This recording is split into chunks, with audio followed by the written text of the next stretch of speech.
स्वागत है आप सभी का आपके अपने channel Sanju Sheoran exam pro में। आज की इस वीडियो में हम भाई हिंदी ग्रामर का एक बहुत ही महत्वपूर्ण टॉपिक जो कि क्या है भाई, वाच्य। इनसे बड़ा कन्फ्यूजन रहता है बच्चों का भाई। आज इसको बिल्कुल क्लियर कट करेंगे। तो चलिए शुरू करते हैं बिना किसी देरी के। और इसके जो एमसीक्यू हैं भाई, वो भी मैं आपको साथ के साथ करवा रही हूँ, वो भी आप देख सकते हो भाई प्ले लिस्ट में जाके। तो सबसे पहले हम जानेंगे भाई वाच्य का जो अर्थ है वो क्या होता है। क्वेश्चन आ जाएगा वाच्य का अर्थ है क्या होता है भाई, बोलने का विषय। क्या होता है भाई, बोलने का विषय। तो परिभाषा क्या है भाई, क्रिया के जिस रूप से यह ज्ञात हो कि वाक्य में कर्ता कर्म और भाव में किसकी प्रधानता है, उसे क्या कहते हैं भाई, वाच्य कहते हैं। कर्ता कर्म और भाव के अनुसार ही क्रिया के लिंग वचन पुरुष का क्या किया जाता है भाई, प्रयोग किया जाता है। क्या किया जाता है भाई, प्रयोग किया गया है।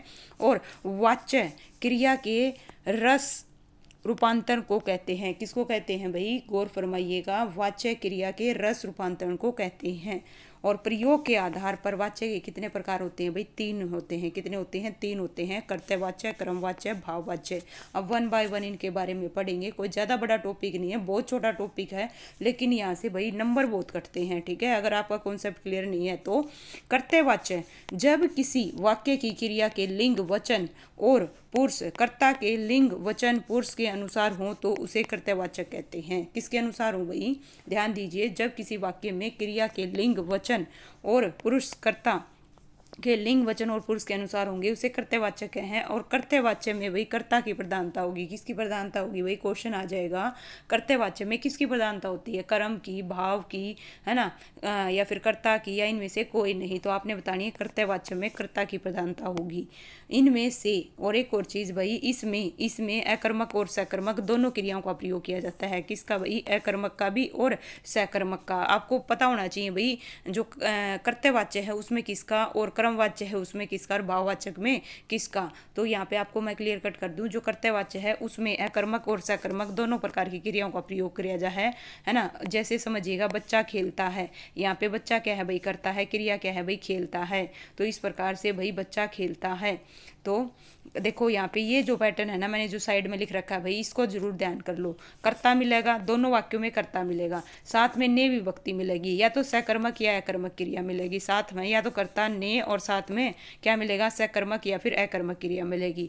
दूसरा जो बनेगा, कर्ता मिलेगा, ने विभक्ति नहीं मिल सकती, हो सकता है साथ में क्या हो, सकर्मक या फिर अकर्मक क्रिया होगी। वो किस में चले जाएंगे भाई, है ना, कर्तव्यवाच्य में चले जाएंगे। बच्चे खेलते हैं, ठीक है, बच्चे खेलते हैं, बच्चे खेलते हैं, ये करता है, ये क्रिया है। शिवम पत्थर लिखता है, तो पत्थर लिखता है भाई, क्या लिखता है, पत्थर लिखता है। तो ये क्या है, सकर्मक क्रिया है। क्या है भाई, सकर्मक क्रिया है। आपको ये भी पता होना चाहिए कौन सी सकर्मक है और कौन सी अकर्मक है। तो इसमें करता है, पत्थर लिखता है, क्रिया है। शिवानी पत्थर लिखती है, तो यहाँ पे भी क्या है भाई, कर्तव्यवाच्य है। लीजिए भाई, इस प्रकार से नहीं वाला भी समझिएगा।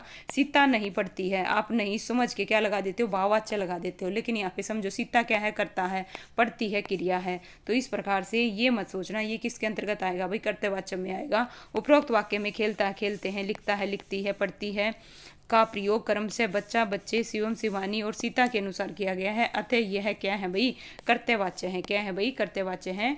तो उम्मीद करती हूँ आपको समझ में आ गया होगा। फिर भी कोई डाउट होना है तो भाई कमेंट करके पूछ लिया करो, कोई दिक्कत नहीं है। अब हम जो पढ़ेंगे वो पढ़ेंगे भाई क्रमवाच्य। क्या पढ़ेंगे भाई, क्रमवाच्य। ठीक है, क्रमवाच्य क्या होता है भाई, जिस वाक्य में कर्म के अनुसार, किसके अनुसार भाई, नाम से ही है, कर्म के अनुसार, किसके अनुसार भाई, कर्म के अनुसार। ठीक है, कर्म के अनुसार क्रिया में परिवर्तित होता है उसे क्रमवाच्य कहते हैं। इसमें कर्म की प्रधानता उसमें किसकी थी भाई, कर्ता की, इसमें किसकी होगी, कर्म की होगी। ठीक है, दोनों का कॉन्सेप्ट साथ साथ क्लियर होना चाहिए। इसी प्रकार के वाक्यों में सकर्मक क्रिया भाई, देखो नाम में ही है, क्या नाम में क्या है, कर्म, कर्म, कर्म होना बहुत जरूरी है। तो इसमें अकर्मक नहीं आएगी, ध्यान कर लो, इसमें अकर्मक क्रिया नहीं आएगी। कौन सी क्रिया आएगी भाई, सकर्मक क्रिया आएगी। कौन सी आएगी, सकर्मक क्रिया। हाँ, कर्तावाचक में अकर्मक और सकर्मक दोनों आएगी, लेकिन कर्मवाच्य है तो कर्मवाच्य में सिर्फ सकर्मक क्रिया का प्रयोग किया जाएगा। जैसे भाई देखिए, पुस्तक पढ़ी जाती है, ठीक है, पुस्तक पढ़ी जाती है, ये क्या है भाई, पुस्तक, कर्म है, पढ़ी जाती है, ये क्रिया है। पत्थर लिखा जाता है, तो ये कर्म है और ये क्रिया है। तो उदाहरण से समझ में आ गया होगा भाई। जैसे देखो, कहानी लिखी जाती है, तो ये कर्म है और ये क्रिया है। इसी प्रकार से हाथी द्वारा केला खाया गया, तो ये कर्म है, ये क्रिया है। उपरोक्त वाक्यों में पुस्तक, पत्र, कहानी, केला ये कर्म है और इन्हीं के अनुसार क्रियाएं पढ़ी जाती है, लिखा जाता है, लिखी जाती है, खाया जाता है, सॉरी खाया गया का प्रयोग किया गया है। ठीक है, तो इस प्रकार से भाई इसका जो कॉन्सेप्ट है मैं भी बताऊंगी, लेकिन आप ध्यान रखिएगा इसमें सकर्मक क्रिया होगी। किसकी होगी? सकर्मक क्रिया की प्रधानता रहेगी। और भाववाचक संज्ञा क्या है भाई? अब जो लास्ट है वो क्या है भाई? भाववाचक संज्ञा। जब वाक्य की क्रिया के लिंग, वचन, पुरुष, कर्ता, कर्म के लिंग, वचन, पुरुष के अनुसार न होकर एक वचन पुल्लिंग और अन्य पुरुष में हो, तब वाक्य में क्या होगा भाई? भाववाच्य होता है। इस प्रकार के वाक्यों में भाव की प्रधानता होती है भाई। किसकी होती है भाई? भाव की होती है। और भाववाचक में केवल देखो, भाववाचक में केवल अकर्मक क्रिया का प्रयोग किया जाता है। जैसे समझिए भाई, तोते से उड़ा नहीं गया, है ना, अब उससे चला नहीं जाता, अब चला जाए, मुझसे उठा नहीं गया।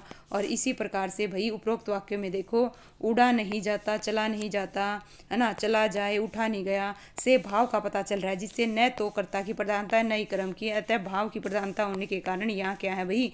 भाववाच्य है। क्या है भाई? भाववाच्य है। अब मैं आपको एक्सप्लेन करती हूँ भाई, ध्यान से समझने की कोशिश कीजिएगा। ठीक है भाई, जो जहाँ से क्वेश्चन बनता है वो समझाऊंगी। ठीक है, पहली चीज़ तो आपने पता होना चाहिए भाववाच्य क्या है भाई? भाववाच्य जो क्रिया के भाई लिंग, वचन, पुरुष होंगे, है ना, अर्थात कर्म के लिंग, वचन, पुरुष के अनुसार न होकर किसके अनुसार होंगे भाई? एक वचन में होंगे। पहली चीज ध्यान रखना, एक वचन में होंगे। दूसरा पुल्लिंग होंगे। तीसरा अन्य पुरुष होगा। क्या होगा भाई? अन्य पुरुष होगा। ठीक है, इस चीज का ध्यान में रखिएगा। ठीक है, भाववाचक में एक वचन पुल्लिंग अन्य पुरुष में होगा, तब वाक्य में क्या होगा? भाववाच्य होगा। इसी प्रकार से और वाक्य में भाव की प्रधानता होगी। किसकी होगी? भाव की, ना कर्ता की, ना कर्म की, है ना। कर्तवाच्य में तो किसकी है भाई? कर्ता की। और कर्मवाच्य में किसकी है भाई? कर्म की है। भाववाच्य में भाव की प्रधानता रहेगी। और देखिए समझिएगा, अब दोनों में तीनों में डिफरेंस बताती हूँ। इसके अलावा पहले एक और कॉन्सेप्ट समझ लो। कर्ता प्लस से या के द्वारा साथ में अकर्मक क्रिया मिलेगी, तो समझ जाओ वहाँ पे के है? भाववाचक है। अकर्मक क्रिया प्राय नकारात्मक होती है। जो अकर्मक क्रिया है वो क्या होती हैं? नकारात्मक होती हैं। इस वजह से आपने जो देखा हुआ ना, नहीं वाले ज़्यादातर वाक्य, आपने तोता से उड़ा नहीं गया, अब उससे चला नहीं जाता। ठीक है, ऐसा नहीं है, सारे नेगेटिव हैं। देखो, अब चला जाए, ठीक है, अब चला जाए, तो यहाँ पे नेगेटिव नहीं है, लेकिन ज़्यादातर देखो इसने क्या कहा है? अकर्मक क्रियाएं प्राय नकारात्मक होती हैं, मतलब नेगेटिव होती हैं। तोते से उड़ा नहीं गया, है ना, उससे चला नहीं जाता, तो ये नकारात्मक होती हैं ज़्यादातर। लेकिन पैटर्न क्या रहेगा भाई? करता आएगा, उसके बाद में से या के द्वारा मिल जाए। से देखो ये रहा, से मिल जाए, है ना, क्या मिल जाए? से मिल जाए या के द्वारा मिल जाए। अकर्मक क्रिया बाद में क्या होगी? अकर्मक क्रिया होगी। सकर्मक क्रिया आएगी तो ये इसमें नहीं जाएगा, ये किस में जाएगा? कर्म में जाऊगा। किस में जाऊगा? कर्म में जाऊगा। बस इतना ध्यान कर लेना भाई। ठीक है, तो इनमें ये डिफरेंस है। तो आपको भाई कहाँ पे समझाऊं? लीजिए भाई, थोड़ा सा बड़ा करके यहाँ पे बताती हूँ। ठीक है, दोनों में डिफरेंस है, यहीं पे क्लियर कट हो जाएगा। देखो यहाँ पे करते हैं भाई। ठीक है, अगर अगर अगर समझिएगा, अगर कर्ता कर्मवाच्य है, थोड़ा सा रुको भाई, थोड़ा सा लीजिए भाई। देखो, कर्मवाच्य में इसमें अंतर समझाती हूँ। ठीक है, कंफ्यूज होते हैं ज़्यादातर बच्चे। कर्मवाच्य, कर्मवाच्य, ठीक है, कर्मवाच्य दो प्रकार से। कैसे भाई? कर्ता मिलेगा, प्लस में क्या मिलेगा? से या के द्वारा मिलेगा। से या फिर के द्वारा मिलेगा। और इसके अलावा भाई साथ में क्या मिलेगी? साथ में क्या मिलेगी भाई? सकर्मक क्रिया मिलेगी। साथ में क्या मिलेगी? ऊपर लिख रही हूँ भाई, सकर्मक क्रिया। ये डिफरेंस है मेन। दूसरा भाई हो सकता है कर्म मिले प्लस में क्रिया मिले। क्या मिले? कर्म प्लस में क्रिया। तो जो कर्मवाच्य है भाई दो प्रकार से बनाया जाता है। कैसे? कर्ता प्लस में क्या मिलेगा? से या के द्वारा, और यहाँ पे मिलेगी सकर्मक क्रिया। क्या मिलेगी? सकर्मक क्रिया। और दूसरा प्रकार है भाई कर्म मिलेगा साथ में क्रिया मिलेगी, तो भी वहाँ पे क्या होगा? कर्मवाच्य होगा। लेकिन इसमें और इसमें क्या डिफरेंस है भाई? यहाँ पे देखो, यहाँ कर्ता मिलेगा, इसमें भी से के द्वारा मिला है, इसमें भी से के द्वारा मिल सका है, लेकिन यहाँ पे तो अकर्मक क्रिया होगी और इसमें क्या होगी? सकर्मक क्रिया होगी। कर्मवाच्य में तो सकर्मक क्रिया होगी और भाववाच्य में क्या होगी? अकर्मक क्रिया होगी। अब सकर्मक क्या है, अकर्मक क्या है, मैं ये ऑलरेडी आपको पिछली वीडियो में करवा चुकी हूँ भाई, क्रिया वाली में, उसमें जाके देखिएगा। ठीक है, तो इस प्रकार से उम्मीद करती हूँ दोनों समझ में आ गई होगी। कहीं ये देखो से या के द्वारा देख के आप कर्मवाच्य लगा दो, तो जरूरी नहीं है। अगर उसमें क्रिया भी देखी जाएगी, क्या देखी जाएगी भाई? क्रिया भी देखी जाएगी। अगर क्रिया कर्ता प्लस में से के द्वारा अकर्मक क्रिया है तो भाव में चला जाएगा, या फिर क्या है भाई यहाँ पे सकर्म है, सकर्मक क्रिया है, तो वो किस में चला जाएगा?